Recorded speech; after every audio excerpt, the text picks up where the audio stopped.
मकवानपुर गढी निकै नै रमणीय व्यवस्थित ढङ्गले बनाएको वरिपरि राम्रो दृश्य।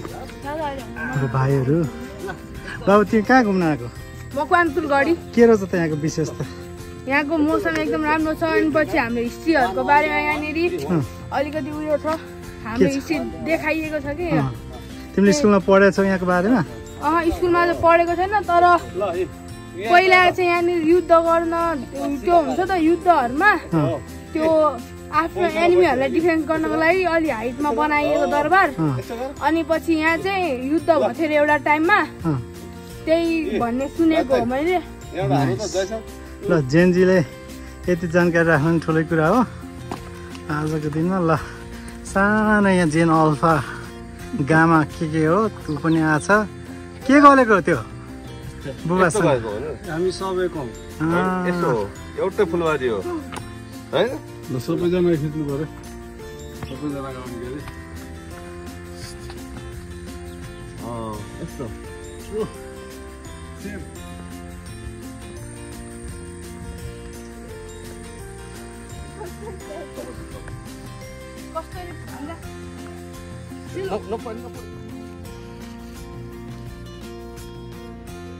मकवानपुर गढीको दरबार इन्ट्रान्स भित्र छिरेपछि के देखिन्छ हेरौँ।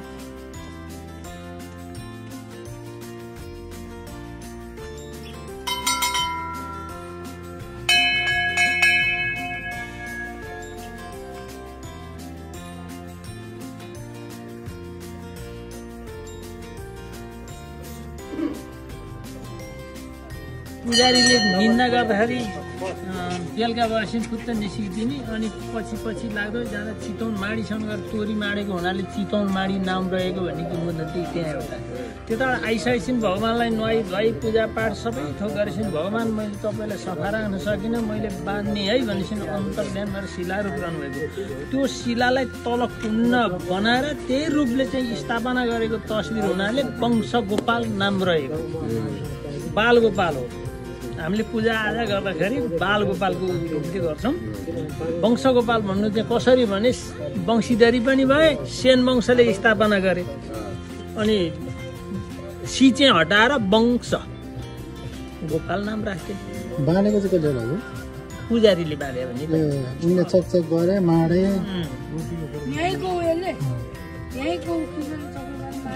त्यही भएर त्यही रूपले चाहिँ त्यो स्थापना गरेको भन्ने भनाइ सुनेको। 13औं शताब्दीमा स्थापना गरेको सिएन राजाहरूले। किंवदन्ती चाहिँ पुरानो। पहिला सिन्धुली गढी यहाँ पृथ्वीनारायण शाह अथवा त्योभन्दा अगाडि सिएन वंशको राज्य थियो। त्यति बेला त्यो चाहिँ यहाँको जानकारीको अनुसार त्यो चाहिँ अफिस बिल्डिङ रहेछ। यो चाहिँ हात हतियार राख्ने र अरू बन्दोबस्तीका सामान राख्ने कोतखाना। यसको भित्र हेरौँ के छ। भित्र यस्तो छ कोतखाना। यो मलाई लाग्छ यो पुनर्निर्माण गरिएको, राम्रै काठहरू हालिएको छ, तर पुरानै डिजाइन र पुरानै शैलीमा यसरी राखिएको छ। र यसो यताबाट निस्किँदा यस्तो यति राम्रो काष्ठकला र वास्तुकलाको चाहिँ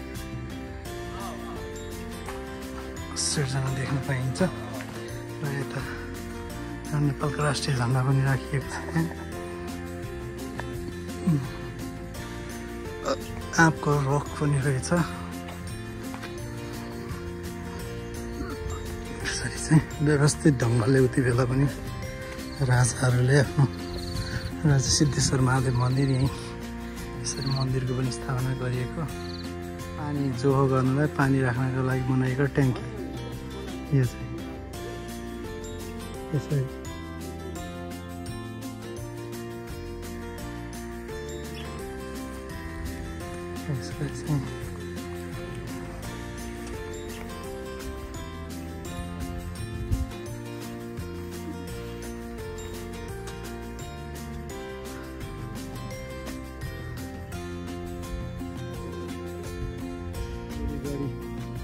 बाट देखिन्छ मनोरम दृश्य। अझै साँझको समयमा निकै नै आकर्षक कलाकृतिहरू देखिन्छ।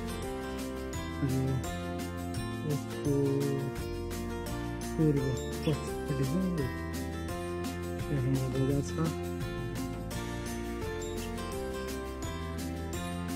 यसरी सरल देखिन्छ समाजका महानुभावहरू।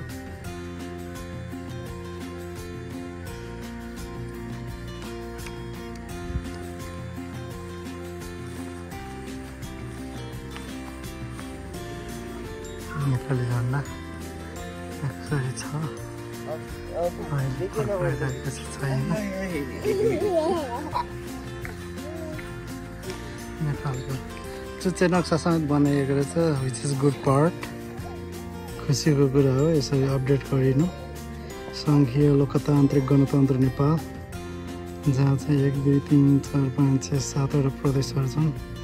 एउटा छेउको प्रदेशको चाहिँ नामाकरण रहेन रहेछ। क्यामा कुन प्रदेश हो? कोशी प्रदेशको नाम त्यति बेला नामाकरण नगरिँदाखेरि नै बनाएको होला यो नक्सा।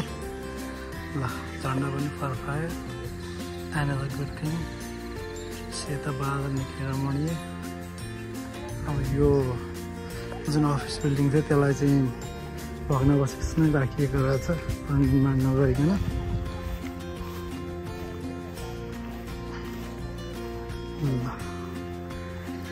यहाँ पाउनु भएको छैन, आएर पनि बिर्सिसक्नु भएको छ अथवा के छ। ल यसरी दृश्य अवलोकन गर्नुहोस्, जानकारी राख्नुहोस्, मनोरञ्जन लिनुहोस्।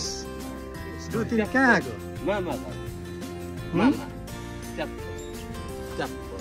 चिमलाई मामासँग आएको घुम्न। ओके लु जाउँ।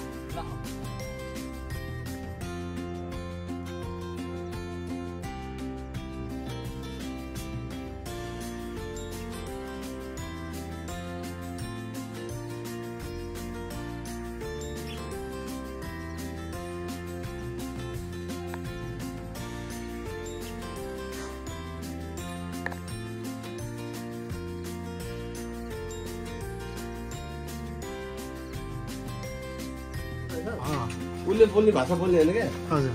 अब अलिअलि त्यो ठेट भाषा यहाँ फर्किनुपर्छ एउटा।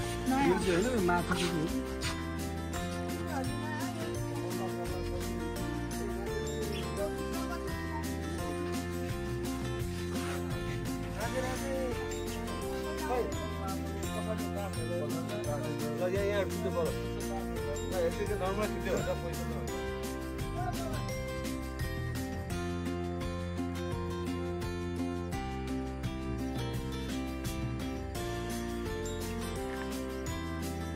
यो चाहिँ रहेको छ बङ्कर। यो सिन्धुली गढीको बङ्कर वरिपरि सबै बङ्कर छ।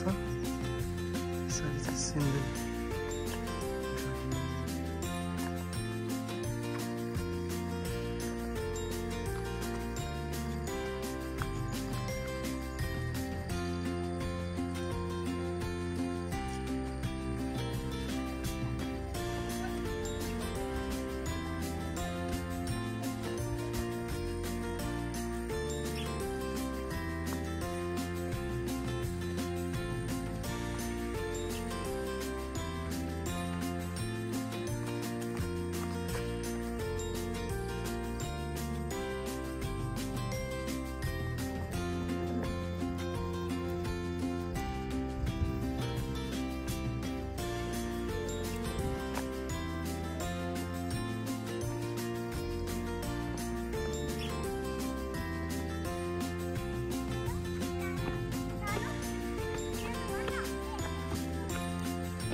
तत्कालीन मकवानपुरका सेन वंशीय राजा हेमकर्ण सेनले छोरी इन्द्रकुमारी र ज्वाइँ गोर्खाको युवराज पृथ्वीनारायण शाहलाई शुभ बिहामा अन्माएर चढाएको एकदन्ते हात्ती समयमा मौना नभएर ज्वाइँ जेठान बीच वाद विवाद हुँदा मरेकाले गाडेको ठाउँमा प्रतिमा स्थापना गरी 2057 विजय उत्सवको शुभ अवसरमा बागमती प्रदेशका माननीय मुख्यमन्त्री डोरबली पौडेलज्यूबाट हात्तीको प्रतिमा अनावरण सम्पन्न भयो। मिति 2076 मार्च 10 गते हो 6 शुभम। स्पिड हो